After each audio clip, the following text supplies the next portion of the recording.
Next factor is spin pair repulsion. When electrons are spin paired in the same orbital, the repulsion between them can lead to a slightly lower ionization energy compared to removing an unpaired electron. सुनो, जब एक ही orbital में दो electrons होते हैं spin paired, जैसे 2px, 2py और 2pz में अगर दो दो इलेक्ट्रॉन हो तो दोनों इलेक्ट्रॉन एक दूसरे को रिपेल करते हैं, क्योंकि सेम ऑर्बिटल में होने की वजह से उनके दरमियान रिपल्शन होती है। इस वजह से अगर हमें इनमें से कोई एक इलेक्ट्रॉन निकालना हो तो वो आसानी से निकल जाता है। क्यों? क्योंकि पहले ही दोनों इलेक्ट्रॉन्स एक दूसरे को धक्के दे रहे होते हैं, इसलिए न्यूक्लियस का होल्ड थोड़ा कम होता है और आसानी के साथ आप इलेक्ट्रॉन निकाल सकते हैं। This is because the paired electron experiences increased repulsion, making it slightly easier to remove one of the paired electrons. जब इलेक्ट्रॉन पेयर्ड होते हैं तो उनकी स्टेबिलिटी कम होती है क्योंकि रिपल्शन होती है। इस रिपल्शन की वजह से न्यूक्लियस का पुल थोड़ा कम हो जाता है, इसलिए इलेक्ट्रॉन को बाहर निकालना रिलेटिवली आसान होता है और कम एनर्जी चाहिए होती है। Manganese Mn has two spin paired electron in its 4s orbital. जैसे आप नीचे इलेक्ट्रॉनिक कन्फिगरेशन में देख सकते हैं 4s में दो इलेक्ट्रॉन हैं, यानी कि 4s ऑर्बिटल में ये दो इलेक्ट्रॉन रखता है। The ionization energy to remove one of these paired electron is relatively lower due to the increased repulsion between the paired electron. Manganese के आखिरी शेल में 4s ऑर्बिटल में दो इलेक्ट्रॉन्स पेयर्ड हैं। ये पेयर्ड इलेक्ट्रॉन एक दूसरे को रिपेल कर रहे हैं, इसलिए इनमें से एक इलेक्ट्रॉन को बाहर निकालना आसान है, यानी आयोनाइजेशन एनर्जी कम लगती है। In contrast, chromium has one paired electron in its 4s orbital. Removing one of these unpaired electrons require more energy due to the absence of spin pairing repulsion. अब chromium के 4s orbital में एक electron है, यानी spin pairing नहीं है। इस electron के रिमूवल में ज़्यादा एनर्जी लगती है। क्यों? क्योंकि ये इलेक्ट्रॉन रिलेटिवली स्टेबल है और रिपल्शन भी नहीं है जो रिमूवल को आसान बनाए। नेक्स्ट लेयर हमारे पास है periodic trend in ionization energies. Going down in a group, ionization energy decreases from top to bottom due to increase in atomic size and shielding effect. In group 1 the ionization energy decreases in the following order. Lithium से caesium की तरफ जाते हुए ionisation energy कम होती है। सुनो, जब हम पीरियोडिक टेबल में किसी ग्रुप के अंदर नीचे की तरफ जाते हैं, जैसे ग्रुप 1 की elements lithium, sodium, potassium, rubidium, caesium, तो क्या होता है? एटॉमिक साइज बढ़ता है, क्योंकि हर नया पीरियड एक नई इलेक्ट्रॉन शेल ऐड करता है। तो शील्डिंग इफेक्ट भी बढ़ता है, क्योंकि इनर इलेक्ट्रॉन्स आउटर इलेक्ट्रॉन्स को न्यूक्लियस से शील्ड करते हैं। अब जब साइज बढ़ गया और शील्डिंग ज़्यादा हो गई तो न्यूक्लियस का pull, force of attraction outer electrons पर कम हो जाती है। इस वजह से इलेक्ट्रॉन्स को निकालना आसान हो जाता है, और जब इलेक्ट्रॉन आसानी से निकलता है तो आयोनाइजेशन एनर्जी कम होती है। दोबारा सुने, लिथियम सबसे ऊपर है, लिथियम ग्रुप में सबसे ऊपर है, इसका साइज छोटा है, न्यूक्लियस का पुल स्ट्रॉन्ग है, इलेक्ट्रॉन निकालना मुश्किल है, आयोनाइजेशन एनर्जी सबसे ज़्यादा होगी लिथियम की। सीजियम नीचे है, साइज बहुत बड़ा है, शील्डिंग इफेक्ट भी ज़्यादा है, न्यूक्लियस का पुल वीक है, इलेक्ट्रॉन आसानी से निकलता है, तो इसका मतलब आयोनाइजेशन एनर्जी सबसे कम होगी। ग्रुप के अंदर नीचे जाने पर साइज बढ़ता है, शील्डिंग बढ़ती है, इसलिए आयोनाइजेशन एनर्जी कम होती है, याद रखना। In moving from left to right across a period, number of shells remain unchanged while the effective nuclear charge increases, therefore the ionization energy increases from left to right. सुनो, जब हम periodic table में किसी period के अंदर left से right की जानब मूव करते हैं तो क्या होता है?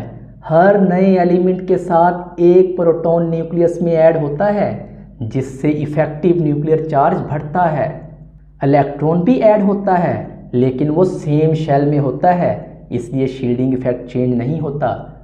शील्डिंग इफेक्ट का मतलब न्यूक्लियस और आउटर मोस्ट शेल के दरमियान वाले इलेक्ट्रॉन्स वो सेम रहते हैं अलोंग द पीरियड।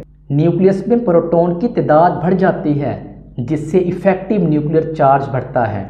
जब न्यूक्लियस का पोल इलेक्ट्रोस्टैटिक अट्रैक्शन ज़्यादा हो जाए और शील्डिंग कांस्टेंट रहे तो इलेक्ट्रॉन्स को निकालना मुश्किल हो जाता है।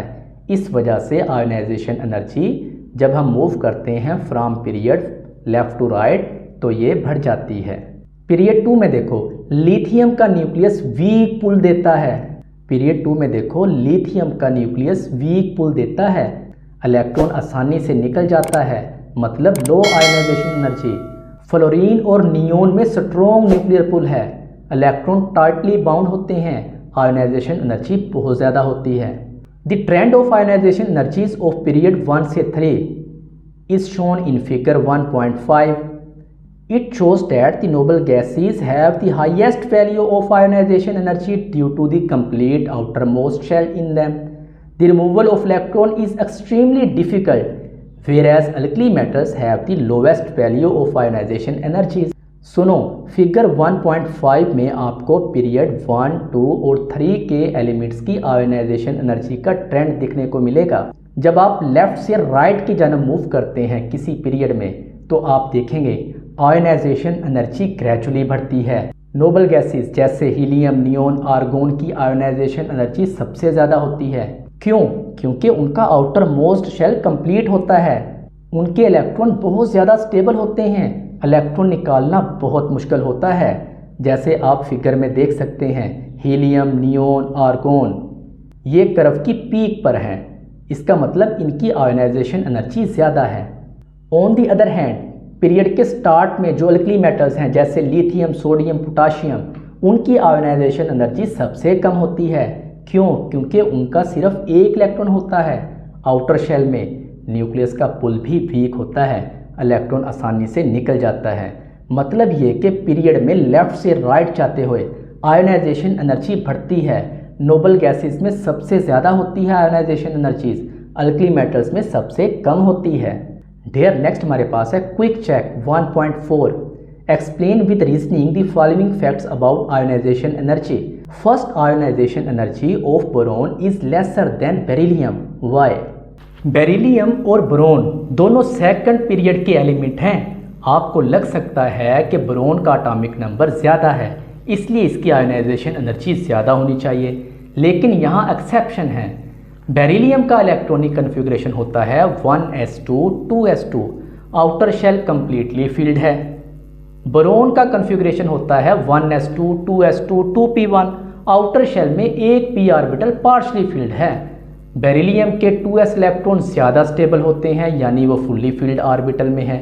बोरोन का 2p इलेक्ट्रॉन रिलेटिवली कम स्टेबल होता है और दूर भी होता है न्यूक्लियस से as compare to beryllium.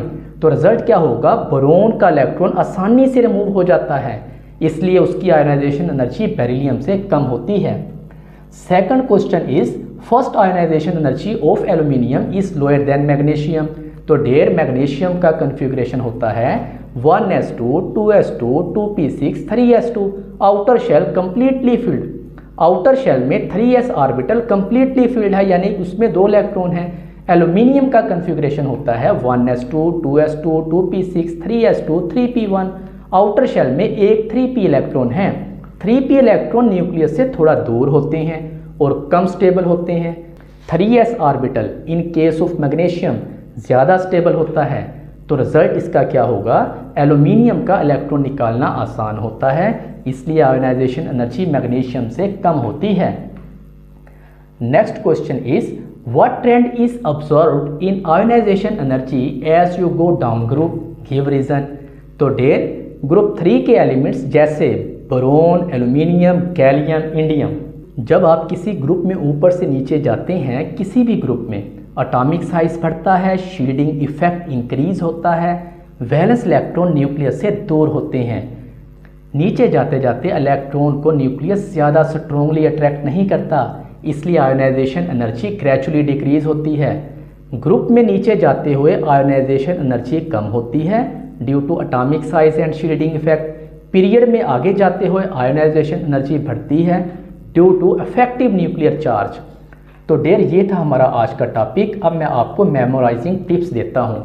Period left to right ionisation energy बढ़ती है, ग्रुप ऊपर से नीचे आयोनाइजेशन एनर्जी कम होती है, small atom higher ionisation energy, noble gases highest ionisation energy, alkali metals lowest ionisation energy, यानी small tight big loose electrons. तो डियर, उम्मीद है आज का लेक्चर आपको पसंद आया होगा। सोचो, सीखो और सवाल करो। ये 3 असूल हमारा ये लेक्चर बनाएंगे आसान, दिलचस्प और कामयाब। अगर आपको कोई कन्फ्यूजन है तो ज़रूर कमेंट करें, मैं रिप्लाई करने की पूरी कोशिश करूँगा। लेक्चर अच्छा लगा हो तो वीडियो को लाइक करें, शेयर करें और चैनल को सब्सक्राइब करना ना भूलें। वीडियो देखने का शुक्रिया। अल्लाह हाफिज़।